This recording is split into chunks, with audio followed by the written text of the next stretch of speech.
ন্যায্য মূল্যে ধান ক্রয় কেন্দ্রে ধলতা নেওয়ার অভিযোগে কৃষকেরা রাস্তা অবরোধ করে বিক্ষোভ দেখান। মালদা নালাগোলা রাজ্য সড়কের মোটর কালীমোড়ে এই বিক্ষোভ অনুষ্ঠিত হয়। ন্যায্য মূল্যে ধান ক্রয় কেন্দ্রে ধলতা নেওয়ার অভিযোগে কৃষকেরা রাস্তা অবরোধ করে বিক্ষোভ দেখান মালদা নালাগোলা রাজ্য সরকার মোটর কালীমোড়ে। কৃষকদের অভিযোগ, ন্যায্য মূল্যে ধান ক্রয় কেন্দ্রে প্রত্যেক কৃষকের কাছ থেকে ধলতা নেওয়া হচ্ছে। এই অভিযোগ তুলে পথ অবরোধ করলেন কৃষকেরা। এদিন তারা বেলা 2টোর সময় ধান বোঝাই ট্রাক্টর রাস্তার মাঝখানে দাঁড় করে বিক্ষোভ দেখাতে থাকেন।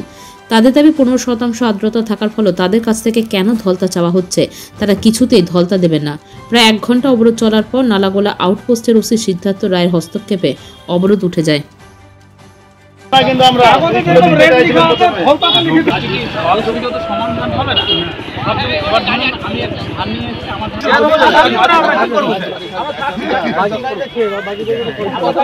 আমরা সকাল থেকে এখানে 10টা থেকে ধান নিয়ে বসে আছি।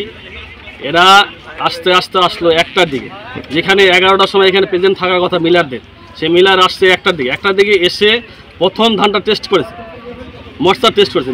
মর্চার আসছে 15.2। তাহলে 15.2 যদি আসে তাহলে আমরা কেন ধলতা দেবো? উনি ধলতা নেবে 4 কিলো। সে 15.2 আসে যেটা, সেটা যদি 4 কিলো নেয়, বাদ বাকিগুলো তো 5 কিলো 6 কিলো হবে। তাহলে আমরা কোনো ধলতা দেবো না। সেই জন্য আমরা এখন এই বামনগোলার মোটর কালী মোড়ে আমরা পথ অবরোধ করেছি। কথা হয়েছে এখনো? না, এখনো কেউ আসেনি। আমরা আপাতত সবাই সব চাষিরা এখানে বসে আছি।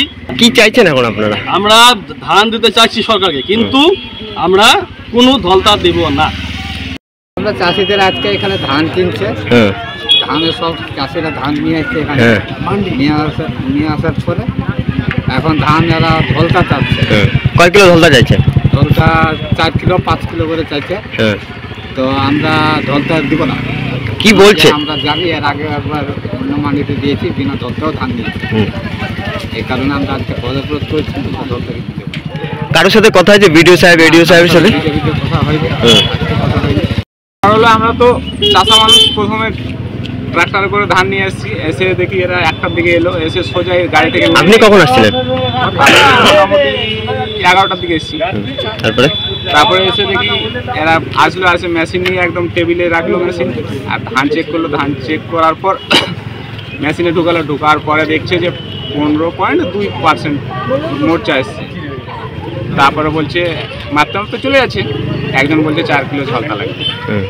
এই তো আমরা 4 কিলো দিব না, তাও 2 কিলো দিতে চাইছিলাম। যদি কৃষকদেরকে প্রথমেই বলতো যে আমরা কোনো মোর্চা টোর্চা টেস্ট করবো না, আমরা সোজাই ধান নেবো, এই ঝলতা নিব, তাহলে কিছু বলতো না। মোর্চা দেখাবার পরে কৃষককে আবার 4 কিলো 5 কিলো ঝল। এখন কি করছেন আপনারা? এখন আমরা এই তো অবরোধ করছি। কতক্ষণ চলবে অবরোধটা? এখন যতক্ষণ কর্তৃপক্ষ না আসছে, যতক্ষণ সিদ্ধান্ত না আসছে, ততক্ষণ চলবে। পাথর ছাড়াই প্রতিকার সম্ভব। মালদার প্রাচীনতম ভৃগু বংশ জ্যোতিষী পণ্ডিত এস শাস্ত্রী। দাম্পত্য সমস্যা, বিবাহে বাধা, ব্যবসায় অবনতি, পরীক্ষায় অকৃতকার্যতা, ভাগ্য গণনা, গোষ্ঠী বিচার, ঠিকুচি গোষ্ঠী এবং মৃত্যু ছাড়া সকল সমস্যার সমাধানের জন্য যোগাযোগ করুন জগদম্বা জ্যোতিষ কেন্দ্র, বিবেকানন্দ স্কুলের পাশে, মালদা। মোবাইল 09730278332 অথবা 09332056956।